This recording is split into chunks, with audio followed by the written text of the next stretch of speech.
Hi and hello and welcome back. Today we have a list of the top 10 remastered games that annoyed the fans. These video games have not changed the least from the original one, which is obviously and clearly disappointing. It becomes pretty much obvious that there is no more than an easy way to get money for the developer. What, can he say that? That's kind of rude. Yeah, it is rude, but guess what? It's also the truth. So, without further ado, let's get down to the list for today.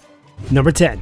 Batman Return to Arkham. Return to Arkham is a good place to start if you own a current gen console and have not played Arkham Asylum and Arkham City. But for those who already possess both on PC or last generation, aside from a pretty unimpressive and technically underwhelming graphics update, there isn't really a good incentive to pick this up. Performance mainly is the major problem here. It's frustrating that neither Asylum nor City runs at 60 frames per second for the remastered versions of earlier titles. So yeah, it kinda goes without saying that the fans are pretty annoyed by this. Number 9. Silent Hill HD Collection. This past week's release of Silent Hill HD Collection was met with a flurry of complaints from fans who found all kinds of issues. This release appears to have a wide range of poor port issues, including sound sync issues, crackling audio, shuddering frame rates, and missing textures. Number 8. Deadpool. If you've played the first game, well, it's pretty obvious that there was no need to remaster the game. Deadpool's remaster isn't truly a remaster anyway. It resembles more of a port. The gameplay is monotonous and the game hasn't actually been updated at all. Sadly, just because Deadpool is more eccentric than most hack and slash games, doesn't imply that it's a better game. The game's repeated and dull character cannot be concealed by the abundance of funny jokes, which are made up of ordinary gameplay, average visuals, and a very clumsy camera. Number 7. Pocky and Rocky. The plot feels clumsy and superfluous. Because of the choices used in the storytelling, it could also be a little stilted. There are some very old issues here, such as an inconsistent difficulty, that at least partially detract from the experience. The bosses are not particularly impressive either, and you might be saying, but the graphics are probably impressive. No, they're not impressive either. Nothing is impressive here. When you add up all that stuff together, this is a pretty good reason why fans are not happy with the game.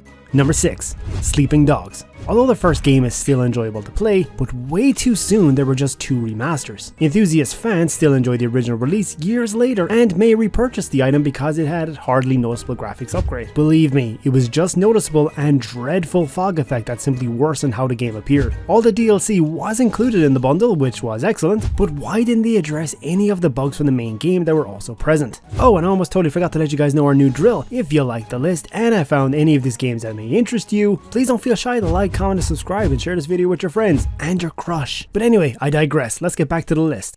Number 5. Final Fantasy Type 0. The PlayStation portable version of the Final Fantasy Type 0 solely in Japan, but for some reason that they believe it would be a fantastic idea to release a HD remaster of a PSP game. 4 years later, this is for the PS4. A large number of gamers who are obviously torn between wanting too much and why the hell would I play a PSP when it is late. The graphics on my PS4 seemed awful, and they even removed the multiplayer mode in the game. Sounds kinda weird to me. Type 0 HD Final Fantasy did not feel notably worthy of the Final Fantasy name in terms of excellence.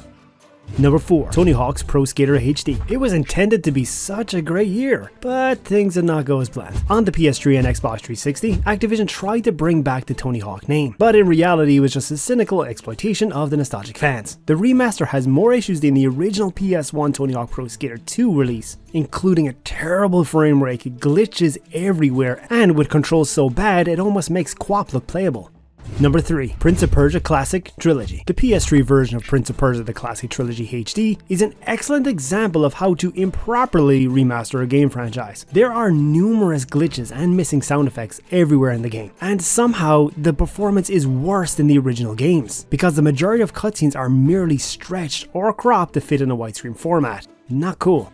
Number 2. Secret of Mana. The remake of Secret of Mana is one of those projects. The outcome of the game was poor in every manner that you can imagine. Moving from a pixel-based environment to a 3D one was not only unsuccessful, but it also made the controls less responsive and the fights were pretty much lackluster. And number 1. Mafia 2 Final Edition. Fans eagerly anticipated this release in the hopes of seeing gorgeous visuals, similar to the pre-premiere materials provided by the publisher. Unfortunately, the screens were actually undercut. In the remake, the graphics were just beyond poor. On top of that, there were a lot of glitches and technological hiccups that weren't present in the second Mafia's initial release, in return for a little bit looking nicer environment. The whole affair ended up being a terrible letdown. We hope you liked the list of games we mentioned here, and if we missed any games that you think should be noted, don't forget to drop a comment down below and let us know what you think. And if you want to get the latest games, news, and top lists, don't forget to subscribe and click on that bell icon, or we will patch you.